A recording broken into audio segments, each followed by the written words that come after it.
Trop de travail, trop de routine, il est temps que je fasse une pause et que j'aille m'aérer les neurones. Je pars aujourd'hui dans les parcs naturels régionaux faire des reportages sur un tourisme responsable et durable.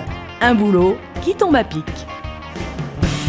Je m'appelle Hélène et je suis journaliste. Au bout de cette route, nous attend le parc naturel régional du Queyras. Aujourd'hui, je me lance un vrai challenge, faire une randonnée à vélo en groupe et grimper jusqu'à 2800 mètres d'altitude. Une chance, les vélos sont à assistance électrique. J'ai bien dit assistance, ce qui ne m'exonère donc pas d'une petite contribution physique. Ça va être une souffrance horrible jusqu'en haut. Ce système aide au pédalage, mais c'est pas un moteur où on fait rien du tout. Faut être un peu actif sur son vélo. Ok. Première étape, compréhension du mode d'emploi et explication technique. Donc là, on a le truc électrique, mais alors les batteries sont où? Alors celui-ci, tu vois, la batterie, elle est sur le porte-bagages. Ouais, elles sont là, mais toi, elles sont où tes batteries? Moi, elle est là, c'est pas tout à fait mal, j'ai pas de porte-bagages. Moi, je fais vraiment du vélo. Ouais, on verra dans les montées. On verra. Ok, à tout de suite. Indispensable sous le soleil de montagne, la crème solaire et surtout le casque pour se protéger des chutes. Efficace à défaut d'être toujours esthétique. Ah oui. Qu'est-ce que t'en penses? Calimero. Vas-y, bouge la tête. Ouais, cool. C'est bon? Et c'est parti, premier coup de pédale sous l'œil attentif de Chantal de l'agence Destination Queyras.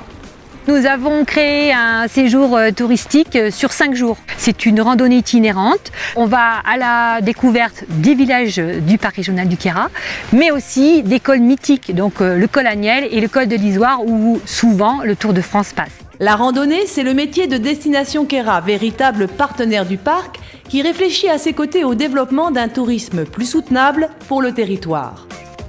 L'agence développe des randonnées à vélo classique ou électrique afin que tous puissent y avoir accès. Pour vous faciliter la tâche, ils prennent en charge le portage des bagages, les lieux d'hébergement et des repas mettant à l'honneur les produits locaux. Bon alors finalement, qu'est-ce que tu en penses de ce vélo électrique? Ouais, c'est parfait pour quelqu'un qui n'est pas forcément très sportif, qui aime bien la nature, le plein air. Écoute, c'est nickel. Dans les descentes, bon bah évidemment c'est simple, mais dans les montées, l'assistance électrique c'est génial. Le premier sentiment qui ressort, c'est l'étonnement. C'est-à-dire que le premier coup de pédale, on se dit ah oui, là on est vraiment aidé d'un point de vue pédalage, là ça aide. Donc du coup, une certaine confiance. On se dit, on se sent de monter ce col. C'est une activité où on peut partager et où du coup ça permet d'être heureux et d'être ouvert à tout ce qui nous entoure, parce qu'il y a plein de choses ici dans le parc régional du Queyras. Il faut lever les yeux. Et quand on lève les yeux, c'est pour mieux faire connaissance avec les occupants de la région. On arrive dans le domaine des marmottes, donc il faut vraiment regarder. D'ailleurs, il y en a deux là, à droite, tu vois si tu les vois, juste à gauche de Mélèze. Et je continue à pédaler avec aisance, encore quelques kilomètres de montée et je serai au sommet. Ouais, finalement c'est beaucoup plus simple que ce que j'avais pu l'imaginer avec l'assistance électrique. Même pour une citadine comme moi, il n'y a pas de problème, c'est jouable. Objectif atteint, 2744 mètres de dénivelé grimpé à vélo, à moi l'Italie.